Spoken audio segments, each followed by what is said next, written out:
بسم اللہ الرحمن الرحیم۔ السلام علیکم دوستو، خواب میں رونے کی تعبیر کیا ہے؟ خواب میں خود کو روتے ہوئے دیکھنا، خواب میں کسی کو روتے ہوئے دیکھنا، خواب میں مردے کو روتے ہوئے دیکھنا، ان سب کی تعبیر کیا ہے؟ دوستو، اگر صاحب خواب میں خود کو روتے ہوئے دیکھتا ہے تو جس قدر صاحب خواب روتا ہے اتنی ہی بڑی خوشخبری صاحب خواب کو میسر آنے کی دلیل سمجھی جاتی ہے۔ مزید یہ کہ خواب میں رونا تکلیفوں کے کم ہونے، رنج و الم کی رات چھٹنے اور زندگی میں راحت و سکون آنے کی علامت سمجھا جاتا ہے۔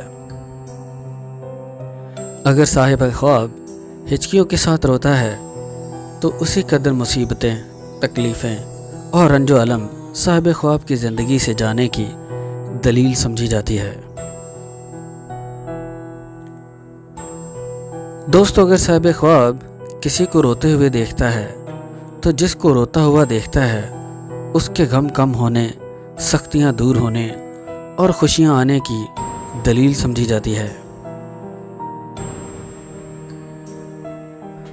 دوستو، اگر صاحب خواب میت کو غمگین یا روتے ہوئے دیکھتا ہے تو میت کے کسی سختی میں مبتلا ہونے کی دلیل ہے۔ صاحب خواب کو چاہیے کہ میت کے احصال ثواب کا انتظام کرے اور اللہ کے حضور اس کے لیے دعا کرے۔ دوستو، اللہ تعالیٰ آپ سب کی پریشانیوں کو دور فرمائے، آپ سب پر اپنی رحمت اور فضل کی نظر فرمائے اور ہمارے ملک پاکستان پہ رحمت فرمائے، آمین یا رب العالمین۔